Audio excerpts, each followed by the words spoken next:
Welcome to session 5 of Exodus, Law and Covenant.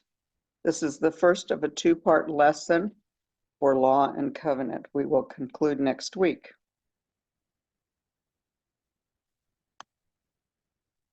This is a screen that you have seen for the last couple lessons, and we'll use it one more time. Covenant, Exodus 19 through 24. God appears in a theophany, meaning that he appears to the people in the presence of a cloud, fire, or smoke. Are we there yet? The flight out of Egypt has not had as its destination the mountain, the land, or any other place, but rather to me, meaning to God. That is, the goal of the Exodus is presented as a flight from Pharaoh to Yahweh, or from one master to a new master. In Exodus 19, verse 1 and 2, it says, exactly 2 months after the Israelites left Egypt, they arrived in the wilderness of Sinai. After breaking camp at Rephidim, they came to the wilderness of Sinai and set up camp there at the base of Mount Sinai. The purpose of these verses is to make the mountain the context for what follows. It's futile to try and identify this mountain geographically. More important is the affirmation that the mountain is the place where earth touches heaven and where the human realm makes contact with the abode of God. The place is a holy presence. The mountain experience is a transformation moment for Israel. Not only does Moses get his exercise here, but the whole idea is that Israel will get the revelation that they must become a priestly kingdom and a holy nation. This sets the background for the law and the covenant by being in the presence of God. The mountain signifies the presence, and later a portable mountain known as the tabernacle is God's presence among his people as they move forward. In Exodus 19:3, it says, you know how I carried you on eagle's wings and brought you to myself. Now, if you will obey me and keep my covenant, you will be my own special treasure from among all the peoples on earth, for all the earth belongs to me, and you will be my kingdom of priests, my holy nation.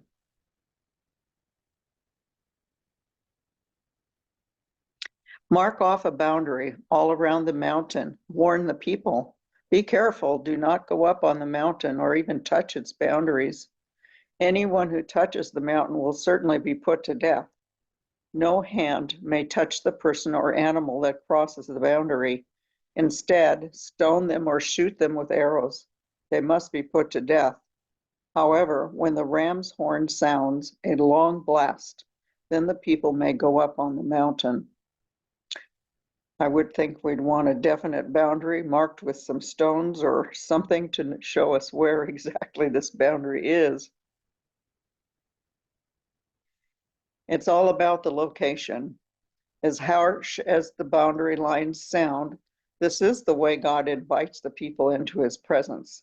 They have a designated place. And then the Lord said to Moses, come, I will come to you in a thick cloud, Moses, so the people themselves can hear me when I speak to you. Then they will always trust you. The intent of Yahweh's direct speech to Israel is not to secure obedience. Yahweh's speech is a way to certify and legitimize Moses so that Israel may trust Moses' words, knowing that they came as words from God. The future of Israel is governed by an if and by a powerful absolute. Israel's future is conditional. Everything depends on Israel's readiness to listen and to keep covenant. While Yahweh's initial rescue is unconditional and without reservation, A sustained relation with Yahweh is one of the rigorous demands of the covenant.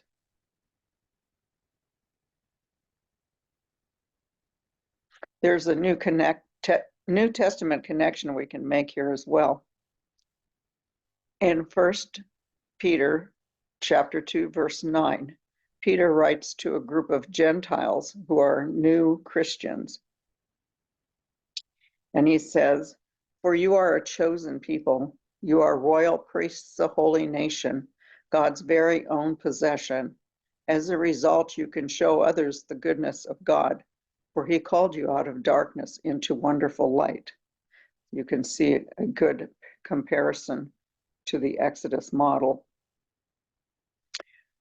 He continues, "And once you had no identity as a people, but now you are God's people.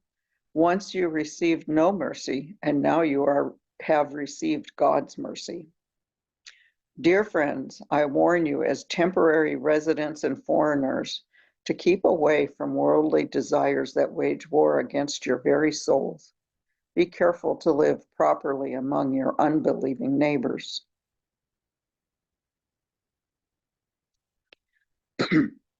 So Peter was writing a letter to be circulated among the new Gentile Christians through several communities, referring and teaching from the scriptures what we now call the Old Testament.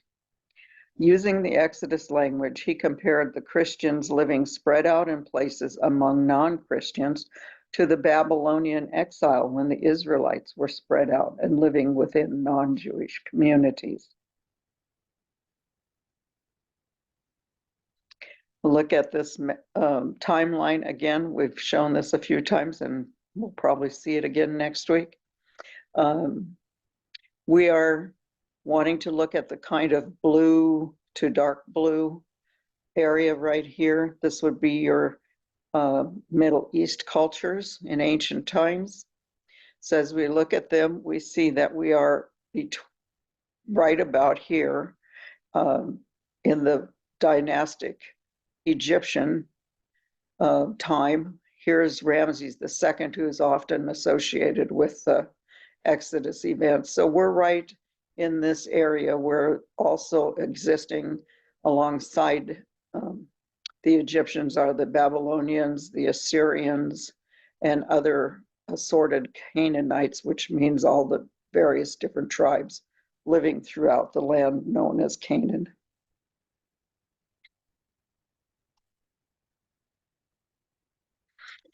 Introducing the Decalogue. It's not the case simply that Israel must attend both to God and to neighbor, but that the way of attending to God determines the ways of attending to neighbor.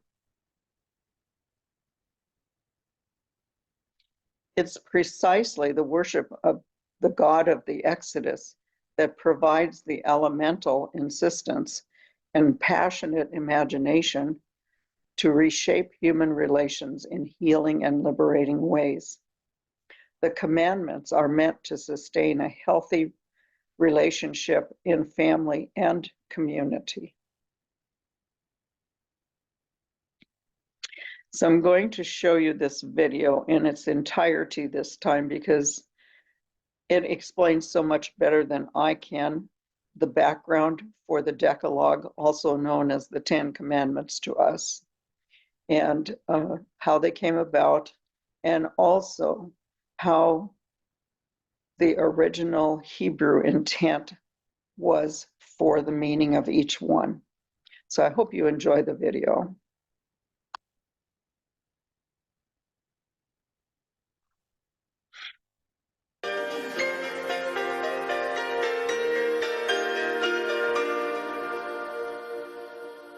I didn't check to make sure. The Ten Commandments, also known as the Had it on the Decalogue, right. have been the subject of court cases and public debates across the country. For instance, should they be permitted on the walls of courthouses? An underlying assumption is that the Ten Commandments are somehow more important than the other 603 commandments contained in the first 5 books of the Bible, what Judaism calls the Torah or law. Before we unpack the Ten Commandments one by one, I want to explore whether that presumption that they are more important is merited. The Ten Commandments have had this sort of elevated status in Judaism and Christianity for a very long time. There's evidence that their recitation was used ritually by Jews as early as the Roman Empire. And certainly they've been commented on as a distinct special unit by Christians going back to Augustine in the 4th century. On the other hand, early in the medieval period, Judaism began to explicitly state that there was no difference between the 10 Commandments and the other 603 commandments of the Torah. And Jewish practice removed the ritual recitation of the Decalogue from their services and insisted that all of the laws of the Torah be taken equally. So I want to look at whether there's anything in the text or close to the time of the writing of the text that indicates something special about the Decalogue. I think there is, and I will highlight 4 reasons why. The first reason I offer in support of the Decalogue's importance is related to the way in which the 10 Commandments are described or named. And it's in that very word Decalogue, which comes from the Greek, and it means not 10 commandments, but rather 10 words. When they're referred to in the biblical text, that's exactly how they're described, as 10 words. Exodus chapter 34, verse 28 states that Moses was there with the Lord 40 days and 40 nights, and he wrote down on the tablets the terms of the covenant, the 10 words. You see, it's literally words. And the 10 Commandments are not 10 actual Hebrew words.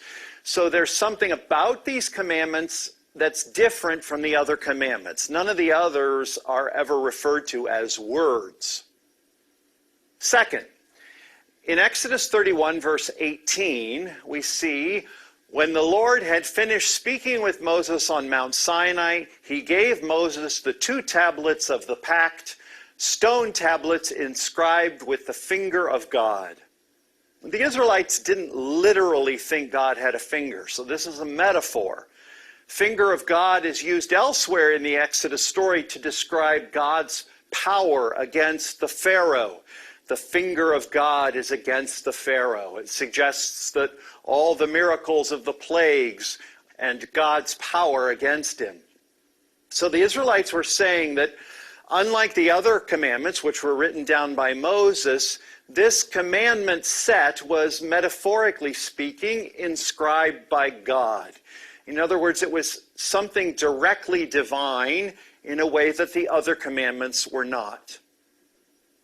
And the third reason I think there's something unique about the 10 Commandments is that they're the only section of laws in the Torah that's repeated almost verbatim in 2 different places. They're found in Exodus chapter 20 and also in the book of Deuteronomy chapter 5. And there are only very slight differences between the 2 sets. That's unique.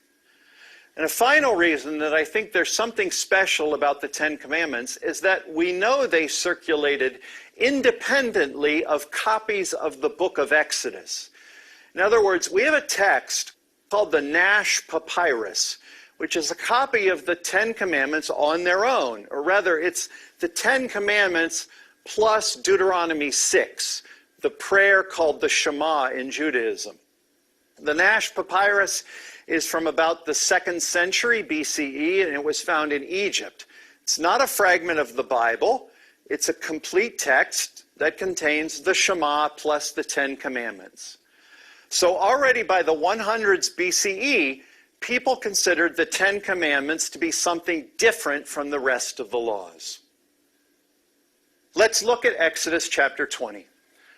Verses 1 and 2 state, God spoke all these words, again, note that term words rather than commandments, saying, I am the Lord your God who brought you out of the land of Egypt, the house of slavery. Now let's stop for a second because this is important. The first word in the text is what God did for Israel, not what Israel's supposed to do for God. The context of the law is God's saving them, which he did before they were keeping any commandments. There's no evidence that Israel was in Egypt keeping kosher and practicing circumcision or following any level of law. It's quite explicit that they were not. In Judaism, verse 2 is counted as the first commandment by itself.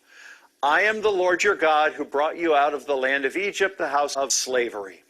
You see, the commandments are not given numbers in the text. People will talk about commandment number 6 or the fourth commandment, and they have numbers on most of the courthouse walls, but there are no numbers given in the texts. In Judaism, verse 2 is the first commandment by itself.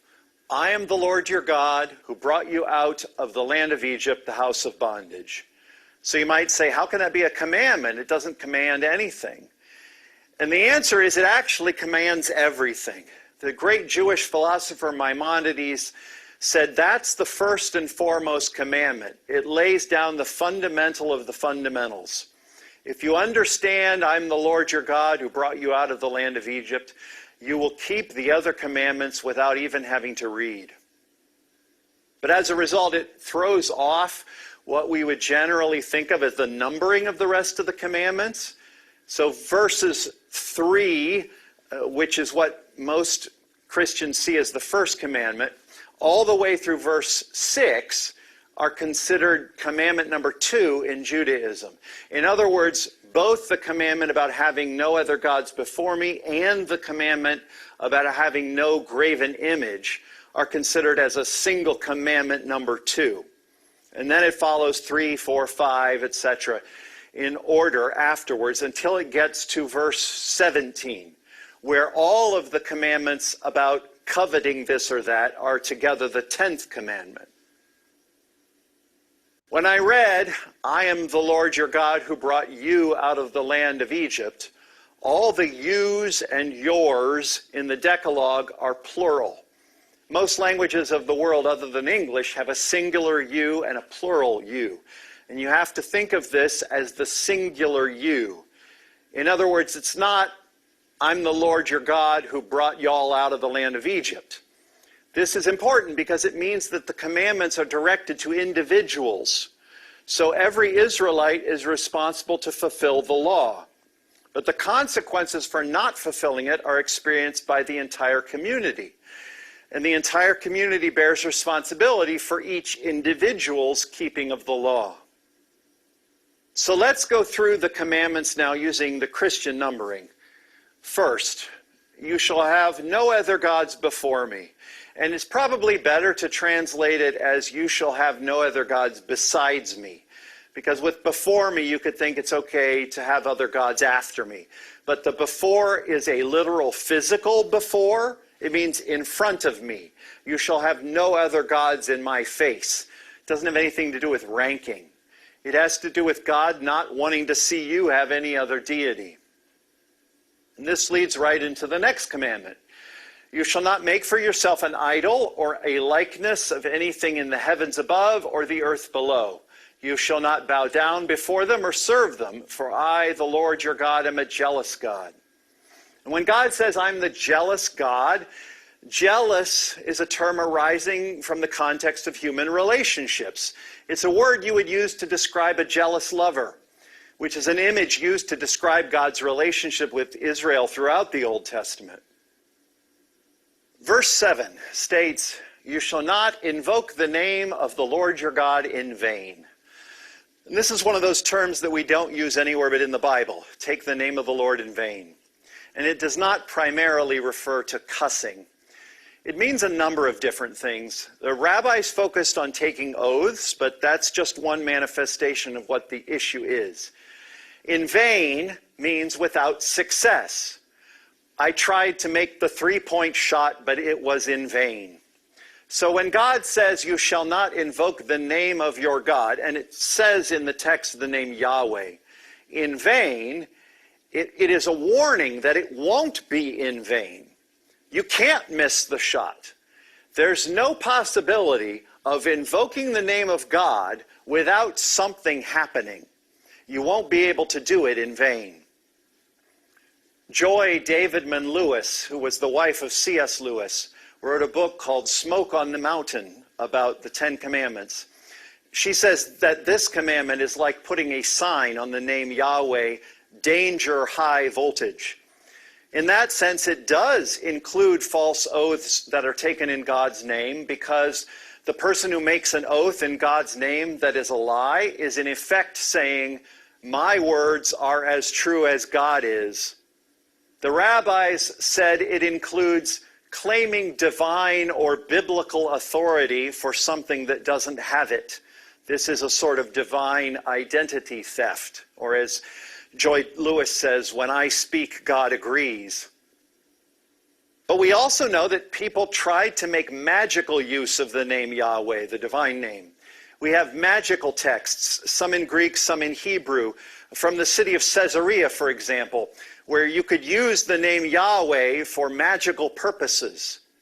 The Jewish folk tale of the golem from Eastern Europe tells about the Jewish community making a man out of mud, or a golem, and when a piece of paper with the divine name Yahweh written on it was put in his mouth, he would go around like a monster fighting off the enemies of the Jewish community who were trying to destroy them in pogroms. But when you took the paper back out of his mouth, he would go dormant again. Of course, in this story, eventually they can't get the paper out of his mouth, and he ends up wreaking a lot of havoc throughout the community. It's the basis of an 18th century ballad, The Sorcerer's Apprentice, that may be familiar to you because it became a 19th century symphonic poem, and then Disney put it in Fantasia. But the idea is that names of deities had power, and especially in the ancient world, people would be inclined to use them. So all of these things, magical use of Yahweh, false oaths in God's name, these are all part of, you can't take the name of the Lord in vain. As to whether I think OMG, oh my God, qualifies, well, you have to use your own judgment. But it seems like a logical extension. Assuming a name of great power really doesn't have power is a big mistake, according to this text. The next commandment establishes the Sabbath, starting in verse 8. Remember the Sabbath day, keep it holy. 6 days you may labor and do all your work, but the seventh day is a Sabbath of the Lord your God. You shall do no work, either you, your son or your daughter, your male or female slave, your working animal, or the resident alien within your gates. For in 6 days the Lord made the heavens and the earth, the sea and all that is in them. But on the seventh day he rested. That is why the Lord has blessed the Sabbath day and made it holy. And to get the impact of the Sabbath, you have to realize how counterintuitive it is. In calendar terms, a day is dictated to us by nature. A day and a year are both products of the sun, and a month is a product of the moon. But the 7-day week is a human invention, completely arbitrary. And taking one day off out of the 7, though it might seem so natural to us, fitting into a 5-day work week, would have been considered appalling in the ancient world. So imagine a Jew living in ancient Babylon. He gets a new job, and he says, I'm happy to take this job, boss, but I'm going to need 52 days of vacation a year. I'm happy to take them one every 7 days, not all at once, and I'll take them without pay, but you need to give me 52 days of vacation right from the very beginning. Well, this doesn't make any sense. It's a regulation that goes against productivity of the nation. And it's not necessarily good for the family either. So our Babylonian Jew goes home to his family and he says, I got a great new job, but I told them that 52 days a year I'm not going to work and they're not going to pay me. Well, this is money that could have been coming into the household. That's 52 days of not getting paid. The Sabbath, as an institution, represents the view that there's something more valuable than human productivity. And the scenario I'm describing is precisely how non-Jews thought of the Sabbath. The Roman writer Juvenal, in one of his satires, talks about, quote, the father for whom every seventh day was one for idling, on which he abstained from any sign of life. So non-Jews all thought it was silly. The point of this law is that quality of life requires that we free ourselves from work some of the time. Notice also, you're supposed to let your slaves rest too. Rest from work is a right for all. In fact, it was this part of the law that led the rabbis to see the Sabbath as a foretaste of the world to come, where the boundaries between rich and poor would be broken down. Because in our world, it's typically the rich who can afford to take time off to go to the beach, and the poor person who needs to drive Uber on the days he's not at work. This commandment, besides looking forward in that sense, also looks backward in time. Notice it says in verse 11 that God rested on the seventh day of creation. This is a reference to Genesis chapter 1. Keeping this commandment teaches us to emulate God. And that ties back into Genesis 1, also saying that humanity is in the image and likeness of God. The next commandment, honor your father and mother that you may have a long life in the land the Lord your God is giving you. It's the only commandment that offers a reward, although it's not exactly clear whether it means the reward of a long life or that you will be able to long live in the promised land without being exiled as a community. And the following commandment is deceptively simple. You shall not kill. Well, what it says in Hebrew is, you shall not tirtzah. In the 20th century, people noted quite rightly that tirtzah doesn't exactly mean kill. Some of the very early translations of the Bible, like the Septuagint, which is a Greek translation made by Jews in Egypt a couple of centuries before the time of Jesus, had the word murder. You shall not murder. And so translations in the 20th century began to switch to murder. The New Revised Standard Version, the Revised English Bible, the New International Version, the New American Standard, and the Jewish Publication Society all state, you shall not murder. My quotations have been from the New American Bible Revised Edition, which states, you shall not kill. It's one of the translations that never switched. And the reason for this uncertainty is that tirtzah is a rare word. There's a wonderful study by Wilma Bailey, a professor at Christian Theological Seminary in Indianapolis. It's called You Shall Not Kill or You Shall Not Murder, the Assault on the Biblical Text. And in it, she explains not only how to translate the word, but why Bibles changed kill to murder, and then many of them decided to change it back again. The verb tirtzah is used only 16 times in the Bible. 4 of those give us no context, and we don't know whether it means murder or kill. 4 other times, it means murder. But the other 8 don't quite fit murder. In Deuteronomy, tirtzah is used for homicide in a way that's both unintentional and without any sort of malice. I think it's best to leave it as kill and put a footnote that explains its ambiguity. We can skip over the next commandments fairly quickly because there aren't any real complications. You shall not commit adultery, you shall not steal, you shall not bear false witness against your neighbor. But with what comes next, you shall not covet your neighbor's wife, his female or male slave, his ox or donkey, or anything that belongs to your neighbor. Well, I always imagine a scene from the opening of that old TV series, Hill Street Blues. All the officers are being sent out on the day's duty, and sending out one pair to investigate homicides and another to investigate theft, and then sending out someone to investigate the coveting of other people's houses.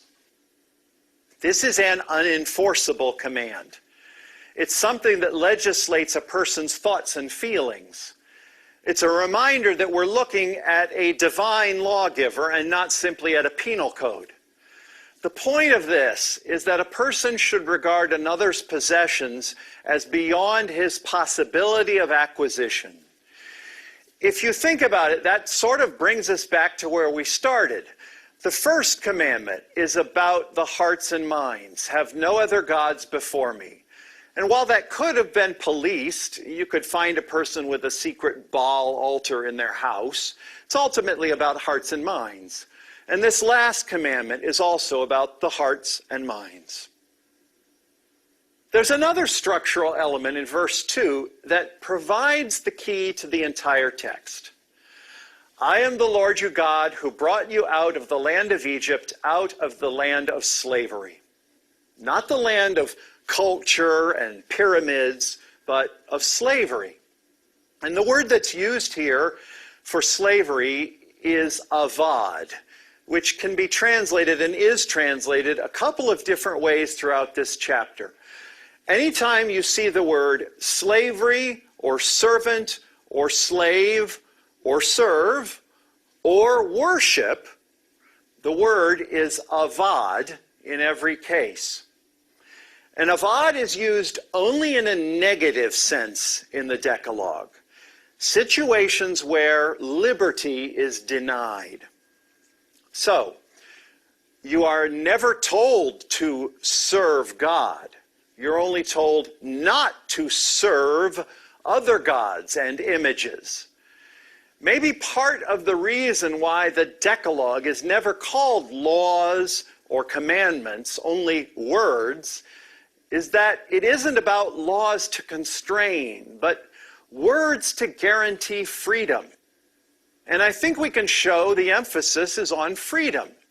So you can run back through the verses and see how avad is used and see how each commandment is explicitly or implicitly about avoiding putting yourself in servitude to a new pharaoh of any sort. Even God is not a new pharaoh. You're never told to serve him. So, after I brought you out of the house of servitude, we get to having other gods or making images. And verse 5 says, you shall not bow down before them or avad them. There's slavery in serving other gods and their images. The religions of the ancient Near East were very different from the Israelite religion in that the gods had to be fed. And humanity had been created in order to serve the gods. We see this in the creation myths from ancient Babylon. Literally, to serve the gods, to feed them, clothe them, constantly sing to them, and serve them. One text from Babylon identifies the daily offering of a single temple as more than 1,000 pounds of bread, 40 sheep, 2 bulls, 8 lambs, 70 birds, 4 wild boars, 4 ostrich eggs, raisins, and 54 containers of beer. Obviously, the gods are not consuming all of this. Even the priests of the temple could not consume it all. The point is to keep the people busy for the benefit of the temple, which was no doubt destroying a lot of this stuff. So there's real servitude in turning to one of these other gods. The next time we get avad is in the Sabbath commandment. Here it's translated as work. That word is from the same Hebrew root. On the Sabbath, you shall not avad. So again, the Sabbath is about emancipation from a possible form of enslavement. Enslavement to the almighty shekel, to the need for productivity, to your own desire for a little more time and a half or double time, for your need for your workers to work for you. And the following commandments guarantee liberty as well. Do not commit adultery, do not steal, do not bear false witness. All of these are about guaranteeing liberty from each other, all of which has to be rooted in a desire not to enslave each other, known as coveting. Remember, the words commandment or law intentionally are never used for the Decalogue. The point of them is to keep Israel from falling into some new house of slavery, into bondage to some other force, even if it's bondage to each other. So we've seen that there is good reason to consider the Decalogue as something more important than the rest of the laws. The text itself suggests a unique status for the Ten Commandments. And we've unpacked a number of them to get a better understanding of the precise nature of what the terms mean. And then, looking at the structure of the whole Decalogue, we've seen how this key word avad suggests that the point of the Decalogue is not to provide restrictions for the community, but to guarantee that they preserve the community's and each individual's freedom.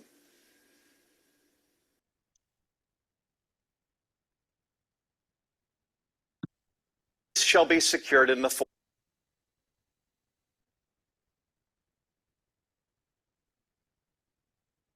All right, that is the conclusion of the video for part 1 of this 2-part lesson. Moving on. For next week, since we're continuing with the same theme of law and covenant, I'm having you read the same lessons or same chapters that we read last week, which was 20 through 24 of Exodus. In addition, you could read Deuteronomy chapter 5, which is another version of what you just heard in the video, if you so choose to. We'll focus next week more on covenant law and how covenantal laws were created. So stay tuned for part 2. And maybe if this is a little too much for you, you might do like Moses and take 2 tablets. To conclude today, I would share this benediction from one of my readings this past week from a website called Journey with Jesus.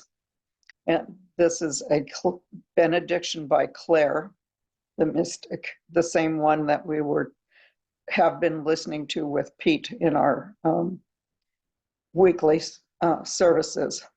And it goes like this. May he bless all your loved ones and cherish them, every friend, every stranger at your door. In the name of his Son, our Savior Christ, may God bless you now and evermore. When you sleep, may his angels watch over you.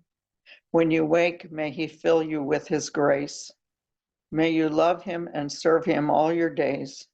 Then in heaven may you see his face. May the Lord show his mercy upon you. May the light of his presence be your guide.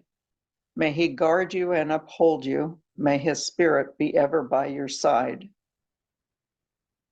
May the Lord's loving kindness surround you, keep you safe as you journey on your way. May he lead you and inspire you as he grants you the gift of each new day.